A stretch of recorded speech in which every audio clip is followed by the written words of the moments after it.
नमस्ते आप सभी को। मैं रीना ढिलो एक बार फिर से स्वागत करती हूँ आपका अपने यूट्यूब चैनल हिंदी विषय श्रृंखला में। तो भाई इससे पहले हमने शिक्षण अभिक्षमता के अंतर्गत शिक्षण की अवधारणाएं, प्रकृति एवं विशेषताएं, शिक्षण अनुदेश और अधिगम, ये चीज़ें पढ़ ली थी। और आज हम पढ़ने वाले हैं शिक्षण के उद्देश्य। तो ये जो उद्देश्य हैं ये तो ब्लूम के द्वारा हैं, और जबकि ये वाले गैगने और ब्रिक्स के द्वारा हैं। ऊपर जो लिख रखे हैं मैंने, एक बार ये भी मैं पढ़ के बता देती हूँ। तो इसमें सबसे पहला आएगा हमारा बौद्धिक कौशल, ज्ञानात्मक रणनीतियाँ, मौखिक सूचना, संचालन तंत्र व शारीरिक क्षमता और मनोदृष्टि। ठीक है, तो ये तो गैगने और ब्रिक्स के द्वारा आ जाएंगे हमारे, और ये आएंगे हमारे ब्लूम के द्वारा। तो दोनों ही आप याद कर लें। पूछ सकता है कि जैसे मान लीजिए मौखिक सूचना किसके द्वारा सुझाया गया उद्देश्य है शिक्षण का, तो वो गैगने और ब्रिक्स का है। और यदि आपसे ये पूछ ले कि भाई ज्ञानात्मक, भावात्मक और मनोसंचालित किसके द्वारा है, तो वो आप बताएंगे ब्लूम के द्वारा। ठीक है, तो देखते हैं यहाँ पर ब्लूम के द्वारा उद्देश्यों का वर्गीकरण किस प्रकार से किया गया है। सबसे पहले उन्होंने माना है ज्ञानात्मक, फिर भावात्मक और फिर मनोसंचालित।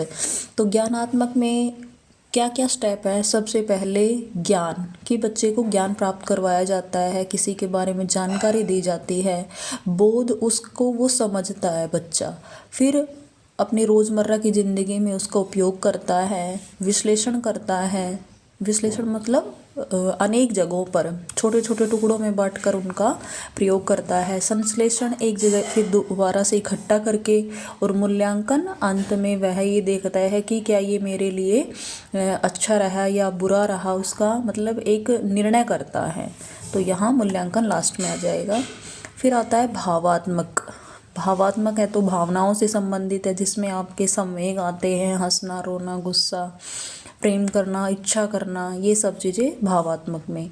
तो यहाँ पर आग्रहण, प्रतिक्रिया, आकलन, संयोजित करना और निरूपण, ये इसके स्टेप है भावात्मक उद्देश्य के।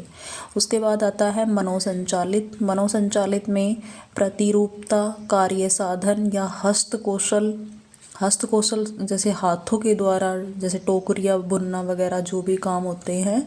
परिशुद्धता, कि अपने काम में किसी भी प्रकार की गलती को न रखना, उसको त्रुटि मुक्त करना।